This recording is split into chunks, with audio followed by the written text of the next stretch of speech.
नमस्कार, news eight 4 देख रहे हैं आप। मैं आपके साथ राजेंद्र देव। खबर बुलंदशहर से है। वहां पर मिट्टी खोदते वक्त बड़ा हादसा हुआ है। मिट्टी में कई महिलाएं दब गई हैं और इस हादसे में एक महिला की मौत की भी खबर आ रही है। पुलिस ने रेस्क्यू करके 4 महिलाओं को बाहर निकाल लिया है। मिट्टी में और महिलाओं के दबे होने की आशंका है। मौके पर जेसीबी के सहारे रेस्क्यू जारी है।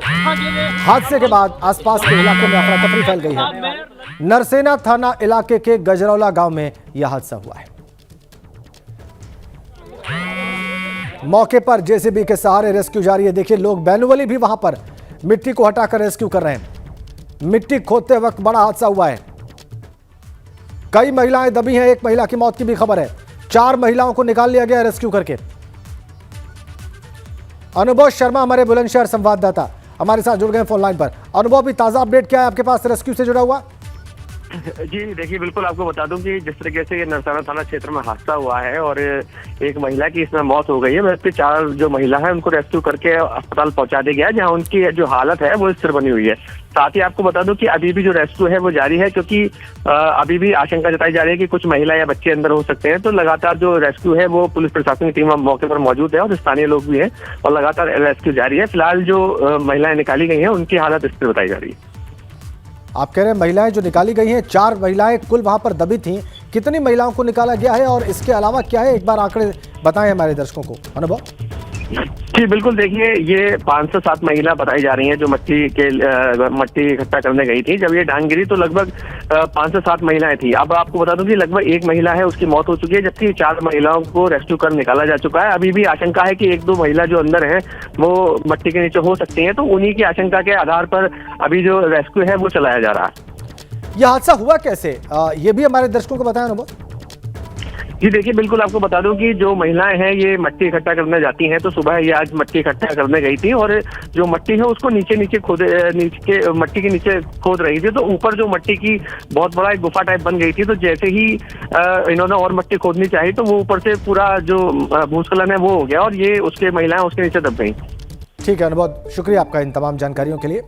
मौके पर जेसीबी की मदद से रेस्क्यू का काम किया जा रहा है और 4 महिलाओं को निकाला गया है। उनकी हालत स्थिर बताई जा रही है, लेकिन एक महिला की अफसोसनाक मौत हो गई है। ये हुआ कैसे, ये हमारे संवाददाता ने अभी आपको बताया।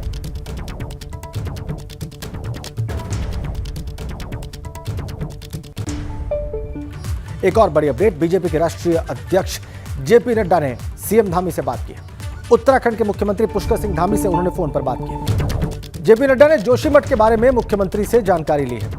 राहत, बचाव और पीड़ितों के लिए किए जा रहे कार्यों की जानकारी ली है मुख्यमंत्री पुष्कर सिंह धामी से बीजेपी के राष्ट्रीय अध्यक्ष जेपी नड्डा ने फोन करके। जोशीमठ में जो इस वक्त शासन और प्रशासन के काम चल रहे हैं उसकी पूरी अपडेट ली है, पूरी जानकारी प्राप्त की है बीजेपी के राष्ट्रीय अध्यक्ष जेपी नड्डा ने मुख्यमंत्री धामी से बात करके।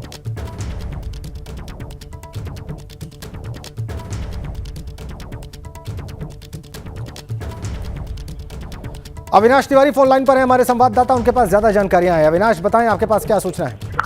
देखिए राजेंद्र, अगर बात करें तो जिस तरीके से जोशीमठ में आपदा आई है, इसको लेकर के केंद्र में जितने भी नेता हैं सभी बड़े संजीदा हैं। खुद केंद्र सरकार इसको लेकर के बारीक नजर रख रही है। अगर बात करें तो गृह मंत्रालय, रक्षा मंत्रालय, उसके अलावा प्रधानमंत्री कार्यालय, तीनों ही मंत्रालय अगर बात करें तो लगातार नजर रख रहा है। इसी कड़ी में अगर बात करें तो बीजेपी के राष्ट्रीय अध्यक्ष जेपी नड्डा ने अभी कुछ देर पहले पार्टी के वहाँ पे तमाम तरह संगठन के लोगों से बातचीत की है और मुख्यमंत्री पुष्कर सिंह धामी से भी बातचीत की है और जाना है कि जोशीमठ में सरकार किस तरीके से राहत और बचाव कार्य कर रही है और साफ तौर पर निर्देश दिए कि वहाँ पे जितने भी लोग हैं सभी की मदद की जाए, जितने भी रिहायश लोग हैं सबको समुचित जो है व्यवस्था कराई जाए और किसी भी नागरिक को कोई तकलीफ न हो, इसका ख्याल सरकार रखे।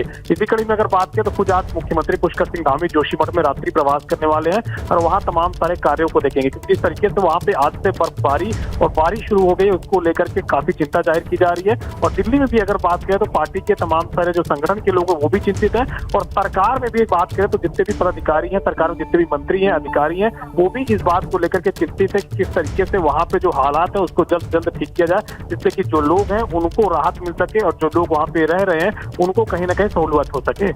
जी बहुत धन्यवाद आपका अविनाश। जेपी नड्डा ने, बीजेपी के राष्ट्रीय अध्यक्ष ने खुद फोन करके मुख्यमंत्री से जानकारी ली है और मुख्यमंत्री आज रात्रि प्रवास भी करेंगे जोशीमठ में। जो बारिश और बर्फबारी का अनुमान जाहिर किया है मौसम विभाग ने, ठंड बढ़ने का जो अनुमान जाहिर किया है उसको लेकर चिंता बढ़ी है। सरकार की भी, संगठन की भी, और इसलिए मुख्यमंत्री पुष्कर सिंह धामी आज जोशीमठ में ही रात्रि प्रवास करेंगे। जेपी नड्डा ने खुद फोन करके उनसे सारी जानकारियां प्राप्त की।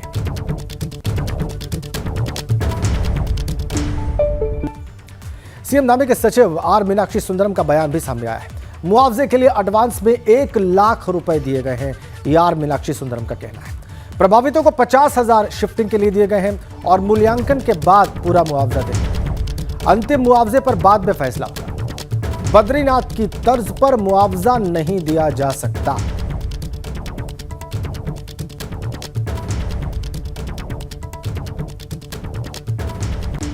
मुख्यमंत्री आर मीनाक्षी सुंदरम साहब हमारे साथ हैं। लगातार वो हर एक हालात पर यहाँ पर अपडेट भी दे रहे हैं। सर, आज बहुत महत्वपूर्ण आपने बातें बताई हैं। एक तो 7 जनवरी की बात आपने बताया कि दरारें नहीं आ रही हैं, इस पर पहले बात कर लें। देखिए, जो पानी की रिसाव आ रही है उसको भी हम लोग रोज मेजरमेंट ले रहे हैं। ये संडे के दिन 570 LPM लीटर्स पर मिनट था और ये लगातार घट रहा था और कल सुबह ये 360 LPM पे पहुंच गया था और कल शाम को ये 250 LPM पे पहुंच गया है। और ये एक अच्छा संकेत है और उसके साथ साथ 7 जनवरी के बाद जो दरारें नहीं आई है वो भी एक अच्छा संकेत है। नई दरारें नहीं आई है, तो इसलिए मैं एक्सपर्ट तो नहीं हूँ, मैं बहुत श्योरिटी के साथ नहीं बोल सकता हूँ, लेकिन हमको ऐसा महसूस हो रहा है कि स्थिति स्टेबल हो रहा है। अच्छा सर, राहत पैकेज जो 1.5 लाख रुपए हैं वो किस तरीके से उसे दिया जाएगा? 50,000 रुपये शिफ्टिंग, और एक सवाल मेरा इसमें ये भी रहेगा कि क्या सभी लोग जो डेंजर जोन में हैं उनको शिफ्ट करना अनिवार्य तौर पर किया जाएगा? कई लोग ऐसे हैं कि जो नहीं जाना चाहते। जितने मकान में लाल निशान लगे हैं उन मकानों में दरार बड़े खतरनाक तरीके से है। उनकी संख्या 87 है, तो इन 87 परिवार को तो ऑलरेडी शिफ्ट कर चुके हैं। इसके अलावा जो 723 का नंबर है वो हल्के दरारें हैं और डेंजर जोन में है, लेकिन बहुत ज़्यादा दरारें नहीं हैं। तो लेकिन जो 50,000 रुपये हम लोग दे रहे हैं वो सबके लिए दे रहे हैं। वो सभी लोग जो 723 मकान हैं वो सुरक्षित जगह पे चले जाए, असुरक्षा पैदा होने तक वेट ना करें। अंतिम सवाल है, जो 2 होटल जिन पर शुरुआत होनी है उनके बाद भी क्या और जगह जो मकान है जो उन पर भी इस तरीके की वहाँ पर जो ध्वस्तीकरण की कार्रवाई होगी? देखिए, सरकार की तरफ से तो ऐसा कोई प्लान नहीं है। केवल 2 होटल है, वो भी इसलिए डिसमेंटल कर रहे हैं कि वो अगल बगल के स्ट्रक्चर के लिए रिस्क बन गए हैं। बाकी जब बातचीत के दौरान कई ऐसे भवन स्वामियों ने खुद ही रिक्वेस्ट किया था कि हमारा भवन डिसमेंटल कर दिया जाए, तो उनको कहा है कि अगर आपका ये अनुरोध है तो आप लिख के हमें दे दीजिए। जो लिख के दे रहे हैं भवन स्वामी उनका हम लोग डिसमेंटल करेंगे। शुक्रिया सर बातचीत के लिए। तो थे आर मीनाक्षी सुंदरम साहब, जिन्होंने अपनी बहुत महत्वपूर्ण बातें सामने रखी हैं। सहयोगी मनोज रावत के साथ रवि कैंतुरा, ABP गंगा, जोशीमठ। और जोशीमठ आपदा पर पर्यावरणविद अनिल जोशी ने बड़ा बयान दिया है। प्रकृति और हिमालय को समझना होगा, ये कह रहे हैं अनिल जोशी। सरकार को इसके लिए प्लान बनाने होंगे और आने वाले समय में दरारें भर भी सकती हैं। हम लोगों को भय का वातावरण नहीं बनाना चाहिए, पहाड़ की सीमाओं को हमें समझना होगा, ये बयान दिया है अनिल जोशी ने ABP गंगा से एक्सक्लूसिव बातचीत में।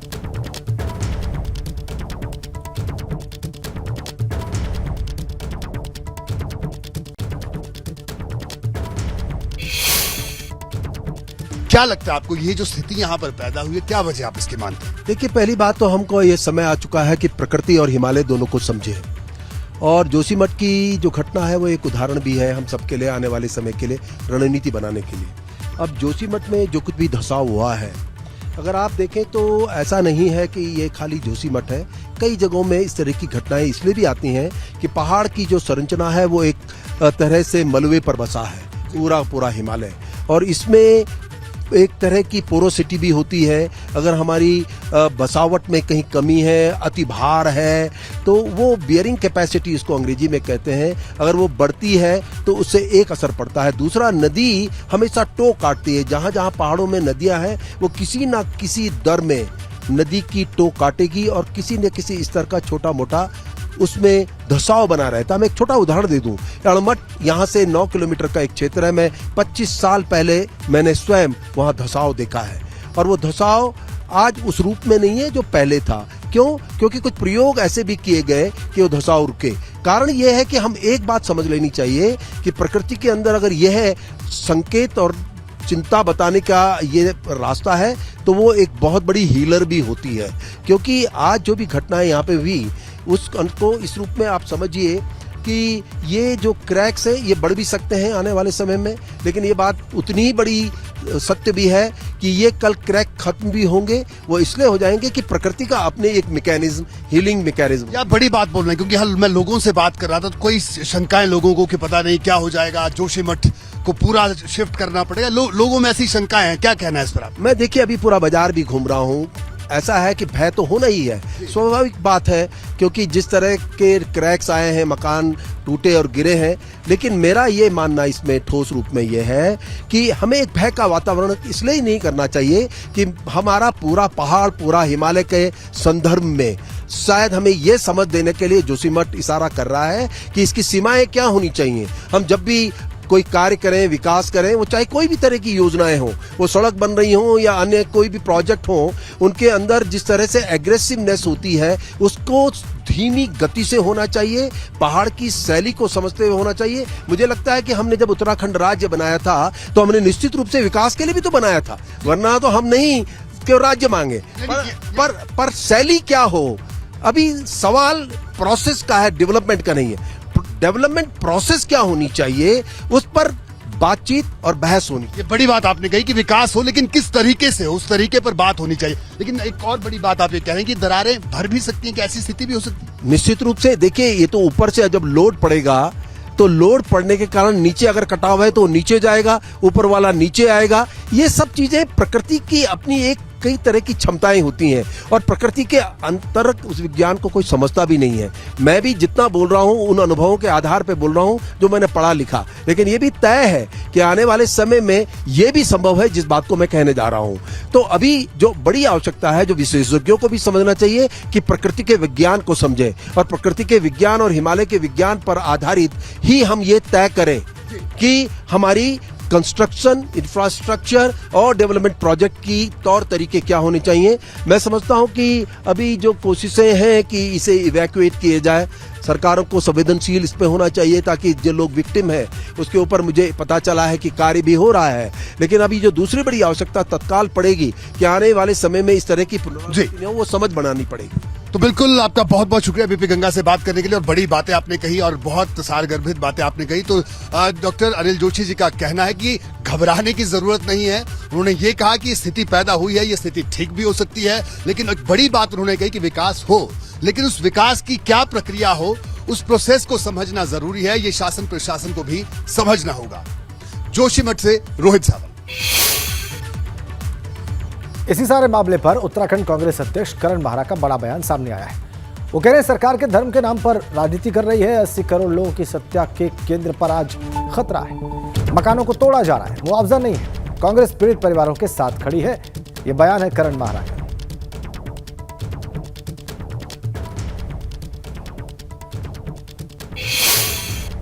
जोशीमठ में आई आपदा को लेकर के कांग्रेस पार्टी के तमाम सारे नेता भी जोशीमठ पहुंचे हैं और आज कांग्रेस के प्रदेश अध्यक्ष करण माहरा दिल्ली पहुंचे हैं, जहां पे जोशीमठ को लेकर के अपनी तमाम सारी रिपोर्ट को केंद्रीय आला कमान को सौंपेंगे। हमारे साथ बातचीत के मौजूद है। महाराज, सबसे पहला सवाल ये है कि जोशीमठ आप हो करके आए हैं, क्या स्थिति को आपने देखा है और यहाँ किन किन से मुलाकात करके आप वहाँ की स्थितियों के बारे में बताएंगे? भयानक मंजर है, देखने लायक नहीं है। टीवी में और जो हम रिकॉर्डिंग्स देख रहे हैं उसमें वो समझ में नहीं आ रहा, लेकिन जब हकीकत वहाँ जाके आप देखिए, दिल दहलाने वाला स्थिति है। 30,000 के आसपास जो लोग हैं वो बेघर हो रहे हैं, उनकी छतें उनसे छिन जाएंगी ऐसा लगता है। और एक बड़ी संस्कृति जिसका हज़ारों वर्षों का इतिहास है वो ख़त्म होने के कगार पे जोशीमठ पे है। मैं आज यहाँ आया हूँ, जोशीमठ हम रहे। हमने सबसे पहले प्रीतम सिंह जी को टीम के साथ वहाँ भेजा था जाँच करने के लिए। उसके बाद हरीश राव जी गोदियाल जी और अनुकृति गोसाई वहाँ रही। मैं स्वयं वहाँ रात्रि विश्राम किया और कल परसों रात मैं 2 बजे जोशीमठ से वापस लौटा हूँ। वहाँ की स्थितियाँ बड़ी भयानक हैं और हम लोग कल फिर मुख्यमंत्री से मिले, आवास में उनके धरना प्रदर्शन भी किया और शाम को हमको मिलने का समय मिला, जो हम 6 तारीख से मांग रहे थे। समय आपदा के समय में मुख्य विपक्षी दल को समय नहीं दिया गया, तो धरना भी हमने कल किया और उसके बाद 6 बजे शाम को मुख्यमंत्री से मुलाकात हुई। और आज मैं यहाँ दिल्ली हूँ और हम आदरणीय देवेंद्र यादव जी से मिल रहे हैं और खड़गे जी से हम मिलेंगे और जो भी भी सूचनाएं इन्होंने मांगी हैं उनको हम आज दे रहे हैं। आदरणीय खड़गे जी ने प्रेस भी की थी और आदरणीय देवेंद्र यादव और हमारे पवन खेड़ा जी ने दिल्ली से ICC से प्रेस की, और उसमें उन्होंने सारे पक्ष रख दिया था जो वहाँ हुआ। हम लोगों ने भी फ़ोन से सारी बातें बता दी थी, लेकिन सरकार कतई जिम्मेदारी से काम वहाँ नहीं कर रही, यही हम आप सबको बताना चाहते हैं। कल मुख्यमंत्री से बातचीत हुई तो मुख्यमंत्री से आप लोगों ने क्या डिमांड की और उनकी ओर से क्या जवाब दिया गया? मुख्यमंत्री जी से हमने कहा एक तो इसको आपदा घोषित किया जाए, राष्ट्रीय आपदा के रूप में इसको घोषित किया जाना आवश्यक है। हमने ये भी कहा कि वन टाइम सेटलमेंट होना चाहिए लोगों के साथ, क्योंकि उनकी केवल घर ही नहीं टूटे, उनका रोज़गार ख़त्म हुआ है, एक बड़ी संस्कृति ख़त्म हुई है। और हमने ये कहा कि बद्रीनाथ की तर्ज पर जैसे 76 लाख रुपये पर नाली के हिसाब से वहाँ सेटलमेंट किया गया था, उसी तरीके का सेटलमेंट यहाँ जोशीमठ में भी होना चाहिए। बद्रीनाथ भगवान 6 महीने बद्रीनाथ में रहते हैं और 6 महीने जोशीमठ में रहते हैं, और लोगों का बड़ा कारोबार है। और ठीक बद्रीनाथ से पहला पड़ाव यह है जहाँ लोगों को, जहाँ से होते हुए ही लोग बद्रीनाथ पहुँचते हैं। आगे बढ़ेंगे एक बड़ी अपडेट के साथ। हरदोई में SP ऑफिस के पास भिड़ंत की खबर है। SP ऑफिस के पास वकील के साथ मारपीट की खबर आ रही है। पुलिस की मौजूदगी में जमकर बवाल हुआ है। एक मुकदमे में बयान के दौरान ये मारपीट हुई बताई जाती है। मौके पर बड़ी संख्या में पुलिस बल भी मौजूद है। हरदोई से खबर, SP ऑफिस के पास मारपीट।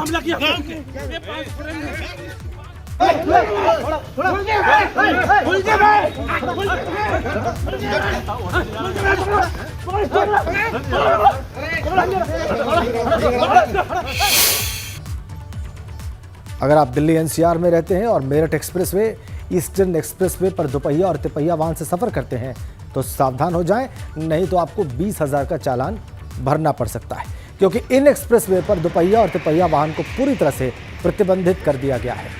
गाजियाबाद ट्रैफिक पुलिस ने 4 दिनों में लगभग 1,500 से ज्यादा चालान दोपहिया वाहनों के काटे। अगर आपके पास दोपहिया या तिपहिया वाहन है तो आप दिल्ली मेरठ एक्सप्रेसवे या ईस्टर्न पेरिफेरल एक्सप्रेसवे पर चलने की भूल ना करें। जैसे ही आप अपने दोपहिया या तिपहिया वाहन को लेकर इस हाईवे पर चलने की कोशिश करेंगे तो आपकी जेब से चले जाएंगे 20,000 रुपये। अभी आपने देखा कि किस तरीके से बड़ी तेज़ी से एक बाइक सवार यहाँ से निकला और यहाँ पुलिस के जो लोग हैं, गाजियाबाद पुलिस के जो लोग हैं, वो यहाँ पर उसे हाथ दे रहे थे। अब आगे की तरफ अब उसे रोका जाएगा। पुलिस ने कई ऐसी जगह अपनी बैरिकेडिंग लगाई हुई है इन वाहनों को रोकने के लिए कि वहाँ पर इन वाहनों को रोका जा सके। तो दिल्ली मेरठ एक्सप्रेसवे की अगर बात की जाए तो दिल्ली मेरठ एक्सप्रेसवे पर किसी भी दुपहिया या तिपहिया वाहन चालक को चलने की इजाज़त नहीं है और चालान है 20,000 रुपये का। पिछले 3 से 4 दिनों के अंदर गाजियाबाद पुलिस ने अब तक कर दिए हैं दुपहिया या तिपहिया वाहन चालकों के 1,500 से भी ज़्यादा लोगों के चालान। उसके बावजूद भी लोग अभी तक भी नहीं मान रहे हैं और इस सड़क से निकलने की कोशिश कर रहे हैं। गाजियाबाद से ABP गंगा के लिए मैं शक्ति सिंह। और एक बड़ी अपडेट इस वक्त हमारे पास। नोएडा पुलिस कमिश्नर लक्ष्मी सिंह की बड़ी कार्रवाई सामने आ रही है। 2 कांस्टेबल्स और 1 सब इंस्पेक्टर को सस्पेंड कर दिया गया है। भ्रष्टाचार के आरोपों के बाद यह कार्रवाई की गई है। कांस्टेबल अरविंद कुमार और अमित कुमार पर उगाही का आरोप लगा है और उसके बाद कमिश्नर लक्ष्मी सिंह ने इन दोनों को सस्पेंड कर दिया है। यह बड़ी अपडेट नोएडा से। पैसे उगाही करने के आरोपों के बाद कांस्टेबल अरविंद कुमार और अमित कुमार पर यह बड़ी कार्रवाई की है कमिश्नर लक्ष्मी सिंह ने। अगली बड़ी अपडेट जालौन से है। घने कोहरे के कारण आपस में ही 7 गाड़ियां टकरा गई। PRB जवानों की गाड़ी भी चपेट में आ गई है और इस हादसे में 7 लोग जख्मी बताए जाते हैं। मेडिकल कॉलेज में इन्हें भर्ती कराया गया है। आटा थाना इलाके के संकट मोचन मंदिर के पास यह हादसा हुआ है। बड़ी अपडेट, हादसे में 7 लोग घायल, मेडिकल कॉलेज में भर्ती कराए गए। घने कोहरे के कारण आपस में 7 गाड़ियां टकरा गई हैं। संकट मोचन मंदिर के पास यह हादसा हुआ है, आटा थाना इलाके में। PRB जवानों की गाड़ी भी इस हादसे की चपेट में आ गई।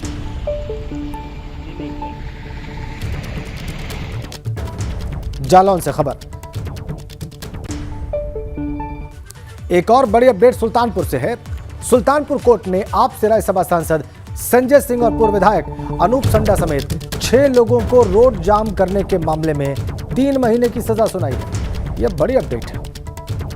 3 महीने की सजा सुनाई गई है रोड जाम करने के मामले में आप सांसद संजय सिंह को और पूर्व विधायक अनूप सांडा को। सुल्तानपुर की कोर्ट ने सजा सुनाई है 3 महीने की। इनका दोष साबित हुआ है रोड जाम करने का और इसीलिए 3 महीने की सजा आप सांसद संजय सिंह को और पूर्व विधायक अनूप सांडा को।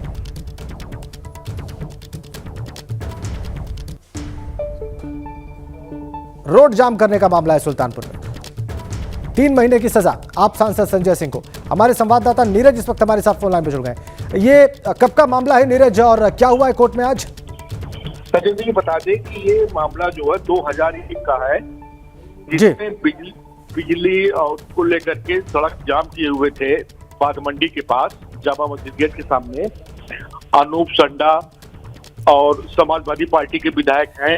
उस वक्त ये आम आदमी पार्टी में नहीं थे, सामाजिक कार्यकर्ता थे। आजाद सेवा समिति के संजय सिंह जो अब जो है आम आदमी पार्टी से राज्यसभा सांसद बनाए गए हैं, इनको उसी केस में जो है 3 महीने की सजा सुनाई गई है। जी ठीक है, बहुत धन्यवाद आपका नीरज। और ऐसी बड़ी अपडेट के साथ न्यूज़ एट 4 में फिलहाल इतना ही।